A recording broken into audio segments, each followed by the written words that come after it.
Godātais priekšsēdētāji, cienījamie kolēģi, dombiedri, apvienības dibinātāji un atbalstītāji. Līdz 10. Saeimas vēlēšanām ir atlikuši 50 dienas. Vasara ir pilnā karstumā, bet ļoti daudzi Latvijas ļaudis vēl nav izlēmuši, par kuriem politiķiem viņi balsos 2. oktobrī. Tas nav nekas peļams, jo no vēlētāju viedokļa laika vēl ir daudz. Laiks, ko veltīt pārdomām, vērtēšanai un izvēlei. Tomēr skaidrs ir viens. Ja uzdotu jautājumu, par kādu Latviju jūs esat, un Latvijas tautai būtu iespējams jēdzieniski uz to atbildēt, tad jau šodien pēc būtības mēs saņemtu atbildi par labu Latviju. Tā ietver sevī izpratni par taisnīgu, veselīgu, plaukstošu un gudru Latviju. Lai šo vēlēšanos iestāties par labu Latviju, piepildītu ar politisko saturu, lai atvieglotu ļaužu izvēli, lai definētu sasniedzamus mērķus, esam strādājuši vairākus mēnešus.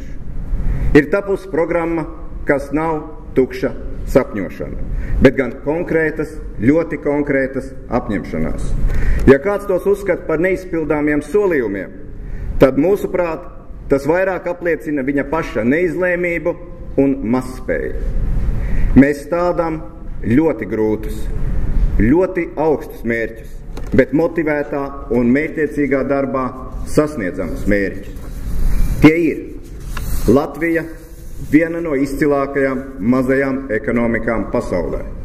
Neatkarīga, spēcīga, pašregulējoša, pēc iespējas mazāk pakļauta globālām krīzēm un nepakļauta starptautisko ierēdņu diktātam.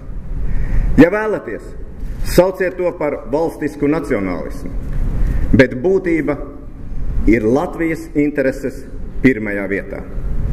Latvija – valsts bez parādiem. Ekonomiskā neatkarība ir jāatgūst un jānotur. Tas ir nācijas izdzīvošanas jautājums.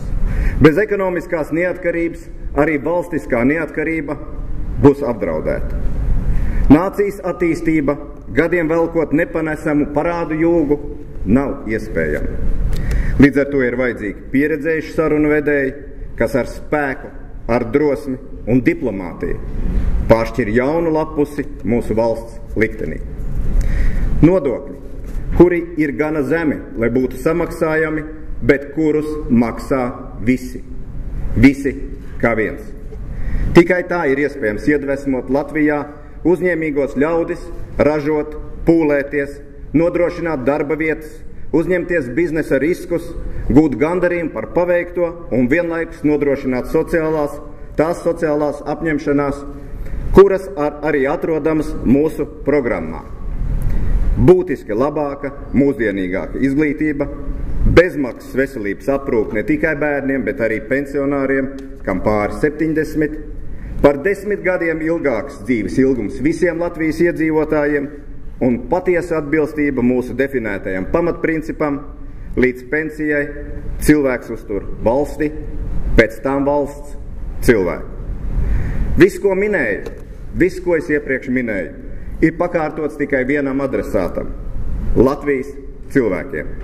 Cilvēkiem, kuri vēlas te redzēt izaugam savus bērnus, cilvēkiem, kuru ģimenes veido kuplas dzimtas, cilvēkiem, kuri saplūst vienas tautas kopkorī dziesmu svētkos. Cienījamie kolēģi, tikai tad, kad Latvijā bērnu dzims 2 reizes vairāk kā šodien, arī izbraukušie noticēs valsts izaugsmei un atgriezīsies no pagaidu mītnes zemē. Tikai tad zudīs satraukums par imigrantu iespējamo postu mūsu nelielai tautai. Tikai tad pensionāri varēs būt patiesi droši par savu labklājību. Šo un pārējo mērķu sasniegšanai mums vajadzīgs premjera amata kandidāts un gudra, varoša komanda. Un ticiet man, cilvēkam, kuram bijis lemts vadīt valdības tikai grūtos laikos. Premjers nav nepieciešams tam, lai gozētos sabiedrības uzmanības centrā un sniegtu imitēta darba paraugu priekšnesumu, kurš pie tam tiek apmaksāts ar valsts pieaugošām parādu saistībām.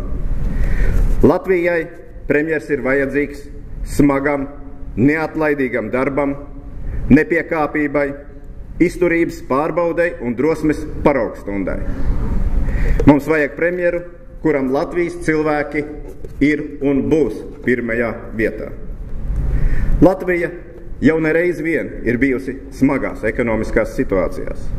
Latvija ir pratusi atrast ļaudis, kuri noliek savas vieglās dienas, lai palīdzētu savai valstī.